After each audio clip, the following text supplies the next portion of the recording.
printing money fight inflation? Inflation, as we said, was defined by my high school teacher, which was the traditional definition of circulatory inflation at the time, as what I have since referred to as circulatory inflation to distinguish it from price inflation, that is. Inflation was supposed to be an increase in circulation per goods and services. So printing money neither fights nor arrests inflation. It all, whether it could do either, hinges on the proportion that results. But, as I said, and as I argued to my teacher in high school, if the debts are collateralized, inflation is impossible. And theoretically, our debts are collateralized, while, of course, at the same time, we've breached the limits of truly complying with that principle. Nonetheless, ostensibly, it's the principle of issuing money, that it's loaned into circulation for related property. Now, so this question, does printing money fight inflation, this first part of the question, therefore reflects to me an irreverence for facts. It reflects, furthermore, a strategy of asserting, making a preposterous assertion that the opponent be forced to defend it somehow. But of course, I would never say or even think such a thing. In fact, it was my inability to ever consider that could possibly be so that engendered my very question to my high school teacher. It was the breaking point. I could not, I'd been in this class for 2 weeks. I'm an advanced math student, and it was a chain of ridiculous lies, and that particularly was the lie that triggered my objection. I could take no more. My hand shot into the air.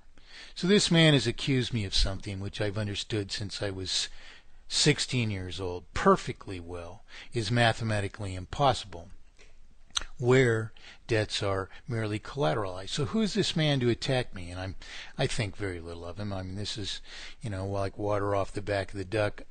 I've endured these things, for these kinds of assaults, all day long, every day, 24 hours a day, 7 days a week, for 40 years now.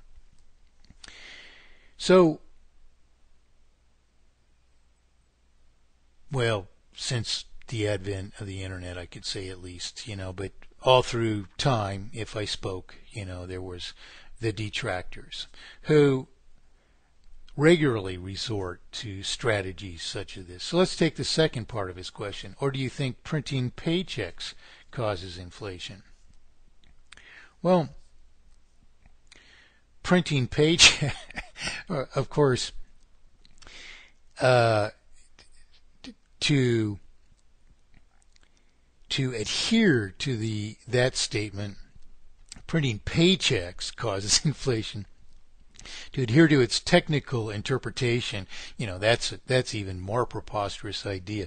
The printing of the paychecks, of course, causes nothing, but issuing them is to just pay for production. Now, obviously, that can't cause inflation either, because it's not even an introduction of further currency, you see, which, being as inflation is defined as an increase in circulation, being as issuing paychecks, as we might more properly say, is an issuance, a payment of existent circulation. It can't possibly cause inflation. So these are obviously false assertions, accusations against me. And of course, they would hardly concur with anything I've ever said or written, even in my sleep. But so a fellow named goes by the handle Matthew Buechler posts immediately to this post, succinct and respectful, my brilliant genius. Can you imagine that?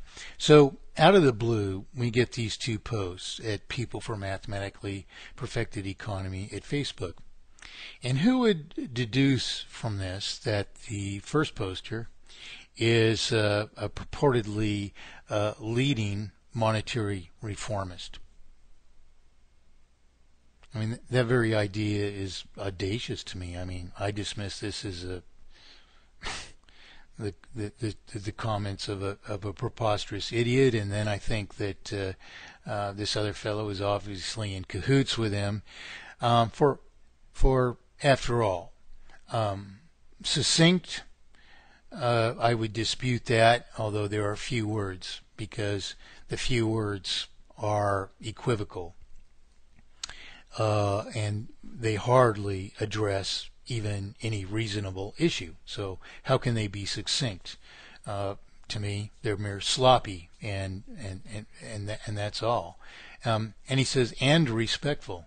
How can that possibly be respectful when it doesn't even address anything that I've written? It doesn't refer to some quote or some proposition which I've ever offered in 43 years. Mathematically perfected economy, in fact, is the only proposition which has stayed the same from its beginning to the end, because it was the right idea. It was the solution from the very beginning of a mere 3 things which are so elementary that second grade math understands that it is the only solution.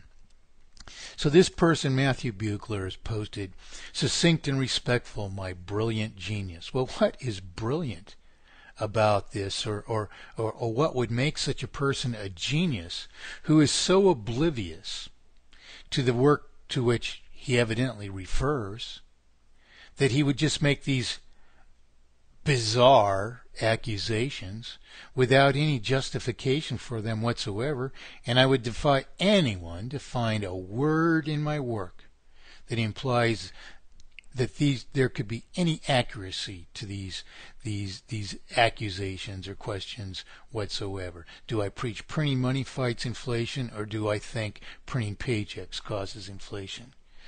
Well, you've never heard me speak about such a thing. Where would this come from? Okay. So then we have another post from John, King of the Paupers, Turmel, in the same thread, and he's practically quoting me in his terminology for the big lie of economics, but he says the big lie of economics hides shift B inflation. Shift B inflation. Not more money chasing the goods, but the same money chasing less goods. Let's just stop there in this post and ask ourselves, is this drivel, or does it have some meat to it? The big lie of economics hides shift B inflation, not more money chasing the goods, but the same money chasing less goods. Well, anyone with any common sense or critical thinking asks themselves then, well, we have the same money perhaps, but is it in fact chasing less goods? Well, as the economy fails, that might be the point, that might be a fact. Nonetheless, that still doesn't necessarily explain the resultant condition, because, yes, less goods might be a result of some fundamental fault in the economy or some further cause of some kind. But if either result in less goods, why then? Is it instead this obfuscation of the currency, which in multiplying artificial indebtedness in proportion to the circulation, dedicates ever more of the circulation to servicing debt versus sustaining the industry and commerce, as I have always said? Well, who can deny that? Why would someone then offer an alternate proposition that what's really going on, he calls it shift B inflation? Now, let's just be real. What in every case of any diligent practice of science I've ever been exposed to, in every case, terminology inevitably involves, as necessary even. It's like writing software. If you need a variable to hold a value, it has a certain type, and that value has a relevance to the work. And typically a software engineer would give that variable a relevant name then, immediately. In fact, as the purposes of the software might change or expand or be revised, the name of the variable is often revised in a process of perpetual refinement, so that every incident of the variable, as it's referred to in the work, the software code, is evocative of its exact purpose, how to treat it, what are its bounds, what do we do with this, what does it mean to us, whatever is important. That's the name we give it. And we give these things very creative names, and we spend a lot of time revising them so that our work is meaningful in a way that's exacting. Because working with many of these things, if we lose control of them by some tolerance for inaccuracy in our terminology, we lose the drift of our own work. We might even have to exhaustively document it to say, well, this name doesn't really mean what it says, it means something else. But in the case of developing a veritable science, misleading or let's say unaccountable terminology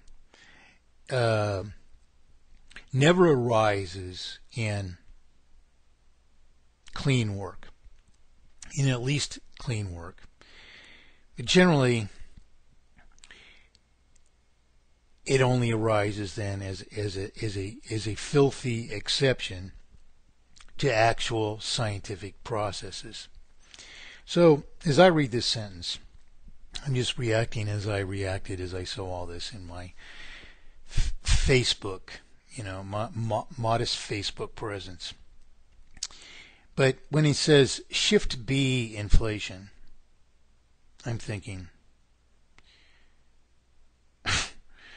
the only thing that monetary proposition that I can immediately think that might relate to would be Douglas's so-called social credit theory, where he has this what he calls an A plus B theorem.